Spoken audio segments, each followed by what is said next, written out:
Assalamualaikum warahmatullahi wabarakatuh. Halo anak-anak hebat kelas 7. Gimana kabar kalian? Ibu selalu berdoa supaya kalian, keluarga kalian, dan kita semua selalu diberi kesehatan dan selalu bersyukur ya. Ada yang tahu nggak hari ini ibu akan menyampaikan materi tentang apa? Yap, tepat sekali. Hari ini Ibu akan menyampaikan materi tentang keberagaman suku, agama, ras, dan antar golongan dalam Bingkai Bhinneka Tunggal Ika. Sebelumnya, ada yang tahu nggak apa sih faktor penyebab keberagaman masyarakat Indonesia itu? Kita kan tahu, masyarakat Indonesia itu merupakan masyarakat yang beragam, dan Indonesia itu merupakan negara yang sangat luas. Ada yang tahu nggak faktor penyebabnya apa? Yang pertama, letak strategis Indonesia. Kenapa sih letak strategis Indonesia itu menjadi salah satu faktor penyebab keragaman di Indonesia? Ada yang tahu nggak?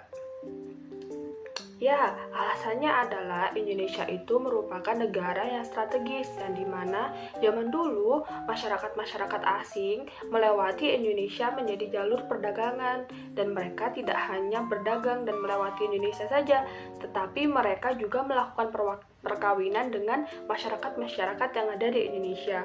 Oleh sebab itu, Indonesia itu memiliki keberagaman, baik suku, ras, dan lain sebagainya.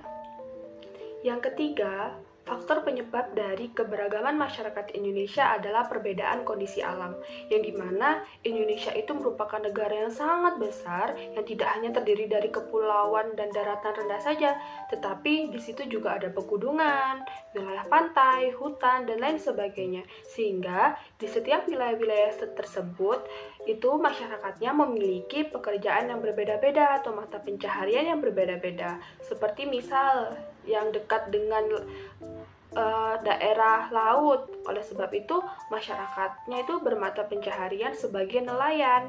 Misal di dataran rendah, masyarakatnya yang bekerja sebagai petani, dan lain sebagainya. Yang keempat adalah karena transportasi dan komunikasi, yang dimana dari kemudahan transportasi dan komunikasi ini akibat perkembangan zaman, masyarakat itu bisa bertukar atau berinteraksi dengan masyarakat yang ada di luar daerahnya, sehingga akibat dari interaksi tersebut menciptakan adanya kebudayaan baru yang disebabkan oleh antara masyarakat yang satu dengan masyarakat yang asing melakukan peleburan budaya di situ, sehingga di sini itu menciptakan budaya baru yang menjadi salah satu akibat dari adanya keberagaman budaya di masyarakat Indonesia, seperti itu. Nah, yang kelima adalah penerimaan terhadap perubahan, yang dimana masyarakat Indonesia ini itu tidak akan luput dari adanya arus globalisasi atau kemajuan zaman, yang dimana di situ akan ada perubahan-perubahan akibat dari interaksi dengan masyarakat-masyarakat luar. Seperti yang Ibu katakan tadi, akibat adanya transportasi dan komunikasi yang lebih mudah, itu menyebabkan adanya perubahan-perubahan di situ, sehingga yang tidak menerima perubahan mungkin masyarakat-masyarakat yang masih ada di daerah pedesaan yang jauh dari perkotaan, sehingga di situ mereka susah untuk mendapatkan informasi-informasi dari luar dan cenderung memiliki kebudayaan masih kental di daerahnya. Nah, berikutnya kita akan membahas mengenai keberagaman suku bangsa, yang dimana suku bangsa itu sering disebut dengan etnik. Menurut Hadiningrat, suku bangsa berarti sekelompok manusia yang memiliki kesamaan atau kesatuan suatu budaya yang terikat oleh kesadaran dan identitas tersebut. Jadi setiap suku bangsa di setiap daerah itu memiliki kebiasaan atau adat istiadat yang berbeda, dan Indonesia itu memiliki banyak sekali suku bangsa, di antaranya ada suku Jawa, Madura, Sunda, dan lain sebagainya. Nah, kemudian ciri yang membedakan antara suku-suku dari bangsa yaitu seperti yang Ibu katakan tadi kan, bahwa setiap suku itu berbeda-beda dan memiliki ciri-cirinya sendiri. Yang pertama itu dapat dilihat dari keseniannya, adat istiadatnya, sistem kekerabatannya, dan dilihat dari tempat asalnya. Yang dimana misal contoh kesenian suku Jawa dengan suku Madura itu berbeda, seperti itu. Jadi itulah yang membedakan antara suku-suku yang lain, dapat dilihat dari hal-hal yang sudah Ibu sebutkan barusan. Nah, kemudian adalah keberagaman agama dan kepercayaan masyarakat Indonesia. Nah, semua itu disebabkan oleh akibat dari adanya bangsa lain yang berdagang di Indonesia. Seperti yang Ibu katakan tadi, yang di topik awal, di pembahasan awal, bahwa Indonesia itu tempatnya itu strategis sehingga dilewati menjadi jalur dagang, dan mereka itu bangsa-bangsa lain waktu ke Indonesia tidak hanya berdagang tetapi juga melakukan perkawinan dan menyebarkan agamanya juga, sehingga itulah yang menyebabkan keberagaman budaya yang ada di Indonesia. Nah, ada berapa agama sih di Indonesia? Betul sekali, agama di Indonesia terdapat 5 agama. Yang pertama ada agama Islam yang beribadah di masjid. Yang kedua, Kristen Katolik yang beribadah di gereja. Yang ketiga, ada agama Hindu yang beribadah di pura. Dan keempat, ada agama Buddha yang beribadah di vihara. Dan kelima, ada agama Konghucu yang beribadah di kelenteng. Nah, oleh sebab itu, karena perbedaan agama ini, kita harus selalu bertoleransi ya. Nah, berikutnya Ibu akan membahas mengenai keberagaman ras, yang dimana ras itu berasal dari bahasa Inggris yaitu race.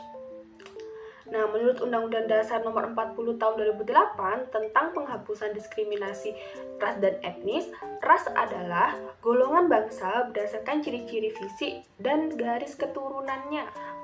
Adapun ras-ras yang ada di Indonesia itu terdapat 4. Yang pertama ada ras Malayan Mongoloid yang terdapat di daerah Sumatera, Jawa, Bali, NTB, Kalimantan, dan Sulawesi. Yang kedua ada ras Melanosoid yang berada di daerah Papua, Maluku, dan NTT. Yang ketiga ada ras Asiatik Mongoloid yang ada di seluruh Indonesia. Dan yang terakhir ada ras Kaukasoid. Nah, keberagaman antar golongan. Keberagaman masyarakat Indonesia dapat dilihat dari struktur masyarakatnya. Menurut Syarif Muiz 2008, struktur masyarakat Indonesia ditandai dengan 2 ciri, yaitu secara horizontal dan vertikal.